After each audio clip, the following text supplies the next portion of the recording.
Udah yuk. 1, 2, 3. Assalamualaikum warahmatullahi wabarakatuh. Waalaikumsalam Warahmatullahi wabarakatuh. Kami dari kelompok 9 akan mempresentasikan tentang materi pengolahan limbah gas dengan anggota kelompok yang beranggotakan saya sendiri, Dina Puspita, dan rekan saya. Saya Navela. Saya Dwi Dianto. Next.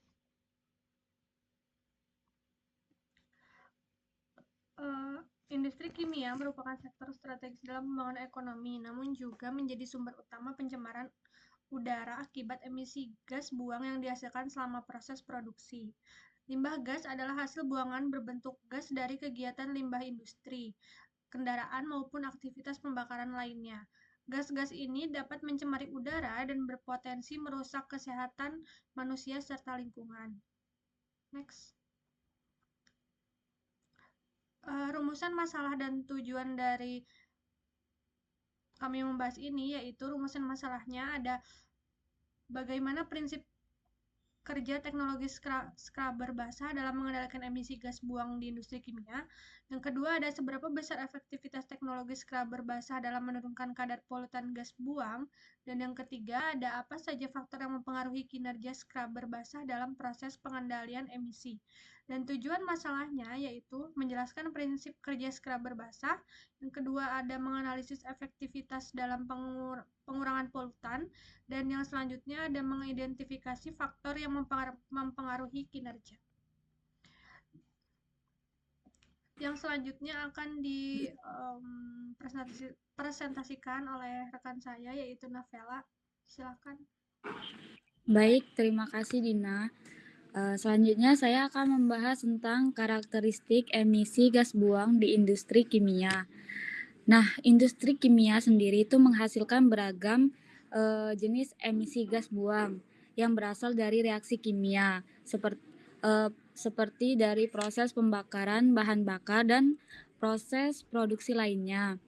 Nah, beberapa gas utama adalah itu ada sulfur dioksida, terus nitrogen oksida, karbon monoksida, amonia, terus ada klorin sama senyawa organik volatil. Nah, gas-gas ini tuh dapat menyebabkan dampak serius terhadap kesehatan lingkungan dan manusia kalau dilepaskan tanpa pengendalian yang memadai. Nah, gas buang dari industri kimia sendiri itu bersifat korosif, toksik, dan reaktif. Gas buang juga berpotensi membentuk polutan sekunder seperti ozon troposferik dan partikel halus. Nah, di sini ada prinsip kerja dan komponen scrubber basah. Jadi prinsip kerja scrubber basah sendiri itu bekerja berdasarkan prinsip absorpsi, yaitu perpindahan massa gas polutan ke dalam cairan penyerap seperti air atau larutan kimia. Nah, gas buang ini dialirkan ke dalam menara scrubber dan dipaksa kontak langsung dengan cairan, sehingga larut bereaksi atau terperangkap dalam droplet cair. Efisiensi dari scrubber basah sendiri itu penyerapannya bisa mencapai 95-99% untuk gas-gas larut seperti SO2, HCl, dan NH3. Di sini juga ada komponen utama scrubber basah. Itu terdiri dari menara scrubber yang mana ini sebagai ruang kontak gas antara gas dan cairan. Terus itu ada nozzle semprot untuk menghasilkan droplet halus. Terus ada media isian untuk memperluas permukaan kontak. Terus ada demister untuk terus ada pompa dan tangki untuk sirkulasi cairan. Dan yang terakhir itu ada saluran masuk atau keluarnya gas. Selanjutnya akan dijelaskan sama rekan saya, Wahyu Chandra. Oke, terima kasih Saudara Navela. Di sini saya akan menjelaskan jenis-jenis scrubber basah.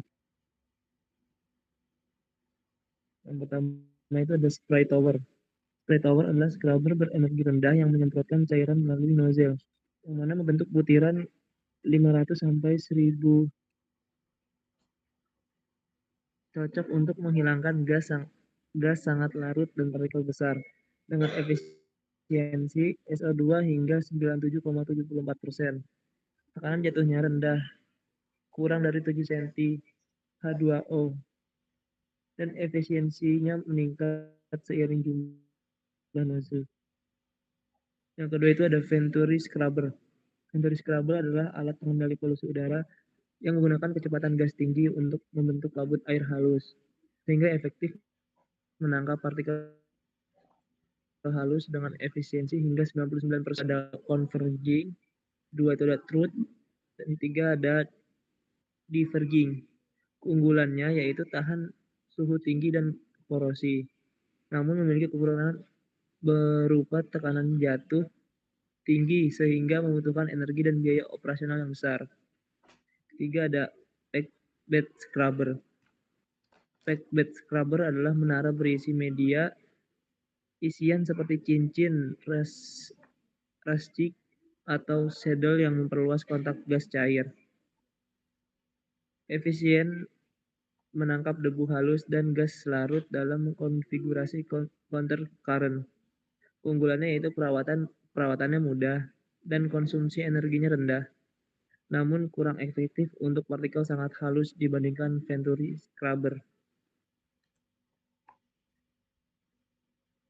Efektivitas scrubber basah merupakan alat pengendali emisi yang bekerja dengan mengalirkan gas buang melalui cairan penyerap, sehingga polutan dapat larut atau tertangkap.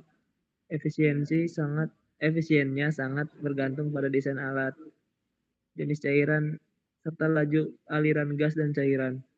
Dalam berbagai studi, efisiensi penurunan SO2 dan NO berkisar antara 60-95%.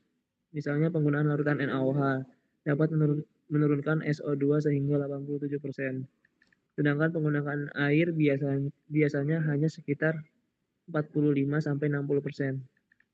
Scrubber ini juga efektif untuk menangkap partikulat dan gas larut air, tetapi kurang optimal untuk gas non-polar seperti CO yang sulit larut dalam air.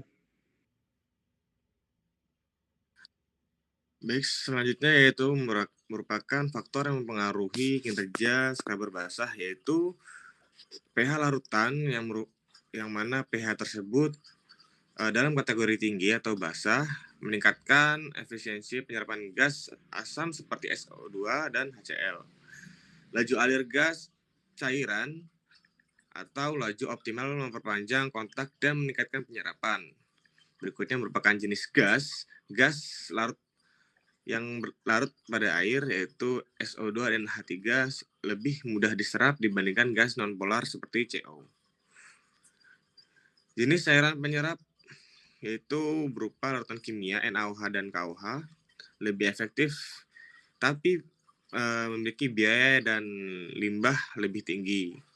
Berikutnya merupakan desain yang baik seperti tipe menara, jumlah nozzle, dan jenis packing. Bahkan untuk meningkatkan luas kontak dan efisiensi penyerapan.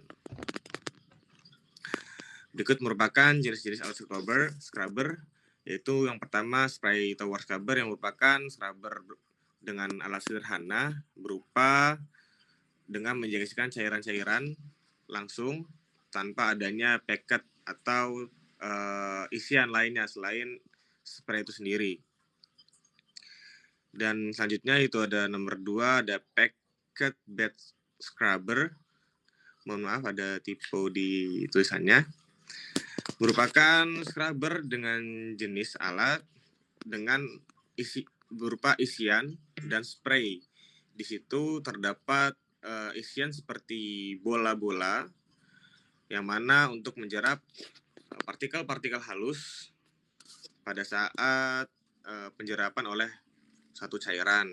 Dan jenis packet bed scrubber ini banyak digunakan pada pabrik gypsum dan ALF3. Berikutnya merupakan Venturi scrubber, yang mana Venturi scrubber ini memaksa gas yang tercemar melewati bagian Venturi yang menyempit sehingga meningkatkan kecepatan gas dan menciptakan turbulensi. Cairan pembersih, biasanya air, itu disemprotkan ke dalam airan gas dengan kecepatan tinggi sehingga terpecah menjadi butiran-butiran halus yang efektif menjebak partikel polutan dan kemudian dipisahkan dari gas yang telah bersih untuk dilepaskan ke atmosfer. Next. Berikut merupakan keunggulan dan kelemahan. Keunggulan itu sendiri, salur basah merupakan salah satu teknologi paling umum yang digunakan untuk mengendalikan emisi gas buang pada sebuah industri, yang terutama mengandung gas-gas larut seperti SO2, HCl, dan H3. Sistem ini juga mampu untuk menangkap polutan secara efisien melalui kontak langsung antara gas dan cairan penyerap. Untuk menghasilkan efisiensi penghilang lebih dari 90%, selain itu juga memiliki biaya operasional yang tergolong sedang jika dibandingkan dengan teknologi lainnya yang setara. Sehingga menjadi suatu hal pilihan yang banyak diterapkan di industri kimia, petrokimia, dan pembangkit listrik.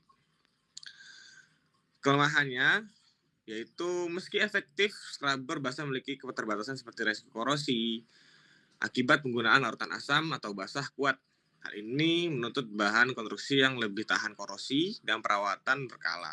Selain itu, sistem ini juga menghasilkan limbah cair yang harus diolah agar tidak mencemari lingkungan sehingga memerlukan instalasi tambahan dan meningkatkan biaya operasional.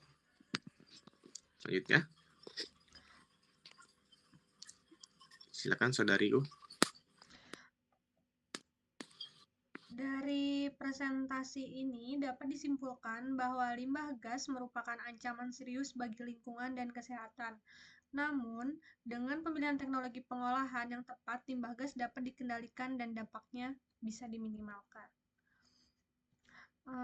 Mungkin cukup sekian dari kelompok kami. Mohon maaf apabila ada kesalahan. Wassalamualaikum warahmatullahi wabarakatuh. Waalaikumsalam warahmatullahi wabarakatuh.